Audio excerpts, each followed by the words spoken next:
time you see me, just know there is a child somewhere who I'm supporting and protecting. I am Annelyn Barbara, and this is Mtoto News Insight. Welcome. And to our top stories, childhood can be defined as the state of being a child in simple English. But according to UNICEF, childhood is the time for children to be in school and play, to grow strong and confident with the love and encouragement of their family and extended community of caring adults. A new report, End of Childhood by Save the Children, is out, and it has outlined so many factors dealing with children during their childhood. At least 700 million children worldwide, and possibly hundreds of millions more, their childhood has ended soon.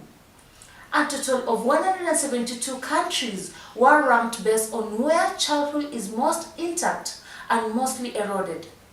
The report showed countries that are succeeding and failing in the provision of conditions to nurture and protect their young citizens.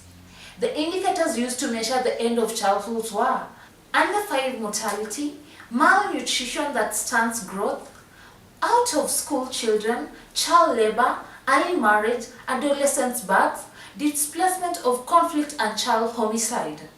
Norway, Slovenia and Finland were top on the ranking in the top 10. These top 10 countries attained very high scores for children's health, education and protection status. Kenya was ranked 119, while the bottom 10 were Mali, Angola and Niger, are performing poorly on most indicators. To children and politics, the official campaigning season has just started in Kenya. Kenyans are geared to hearing all sorts of promises. Our concern though is, are all these promises in the best interest of the child? Hii si kama ile ahadi ya Jubilee. Sisi tunatoa ahadi ambayo tunahakika tunaweza kutimiza.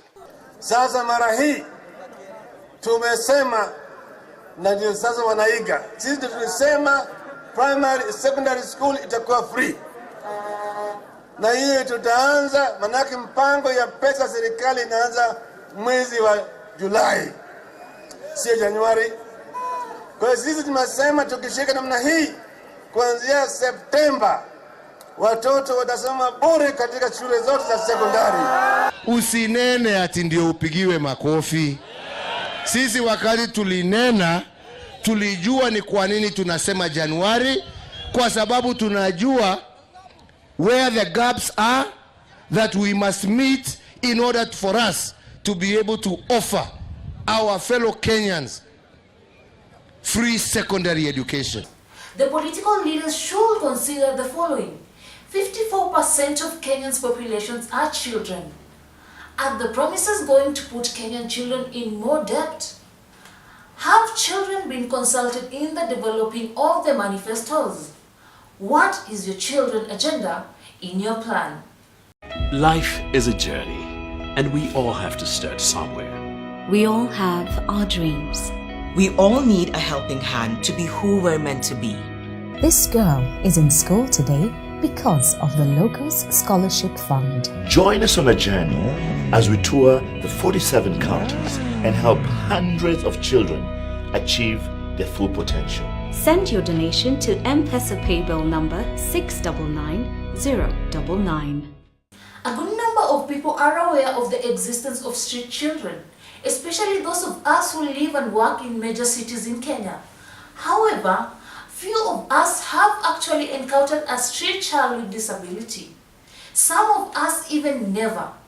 A study done by Child Hope UK reveals that 3.3 million children are living with disabilities in Kenya alone.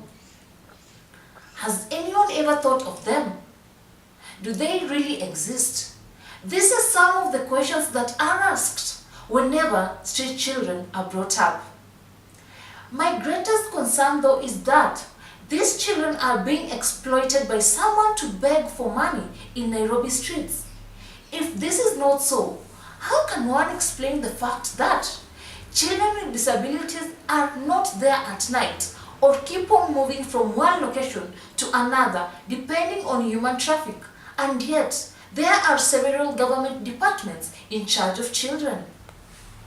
My question therefore goes to the following government agencies: the National Council of Persons with Disability, the Street Family Trust, the Child Welfare Society, the Nairobi City County, and the National Council for Children's Service.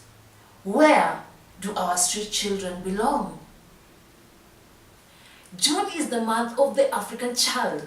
As we continue to celebrate the African child, today we focus on Binyan Dawit Mezmur, the chairperson of the UN Committee on the Rights of the Child, and served as a vice chairperson from May 2013 until May 2015 as an academician.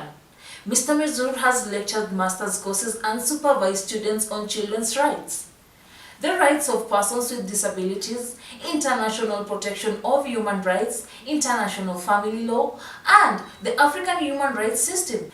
In addition of being the chair of the UNCRC, he is also the chair of Committee of Experts of the African Charter on the Rights and Welfare of Children. If you were to take some of the kind of key recommendations, which would be the ones that you would really say are absolutely non-negotiable? The four cardinal principles, as we call them within the UN Committee on the Rights of the Child, are extremely important. And these are namely non-discrimination, the best interest of the child participation, and the right to life, survival, and development. They are cross-cutting. They're not negotiable.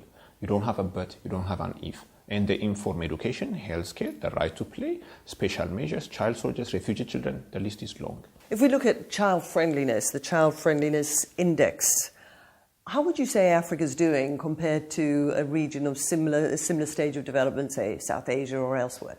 The ranking that they do as far as child friendliness is concerned, they do the comparison between African countries themselves. And there have been some lessons that have been taken from that. For instance, countries in Africa that have some of the largest resources are not necessarily the countries that are doing well on child friendliness. That's one. Countries such as Kenya, Malawi, that do not necessarily have the largest resources, be it human but also financial resources, are the countries that are actually performing relatively better as far as their child friendliness index is concerned. This gives you a clear indication that the lack of money is not always the root of all evils. Poverty cannot be justified as being the main reason why progress is not being made on the ground. In a number of instances, it's about your priorities.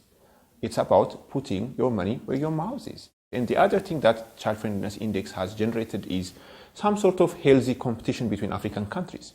Because countries want to improve. They don't want to be ranked lesser than country X. We appreciate the work of Dr. Mezmur in improving the lives of children in the world, and especially in Africa. A child. That is what we always talk about. I want to talk to someone, that step parent at home. We go into people's lives as a step parent and forget that we are parents. Forget about the step. Take care of that child. Don't throw the child on the street just because he or she is not your blood. Remember this: you can be a parent of someone you are not biologically connected. For Mtoto News Insights, I'm Annlyn Barbara. Join us on Twitter, Facebook, and Instagram also at Mtoto News. Thank you.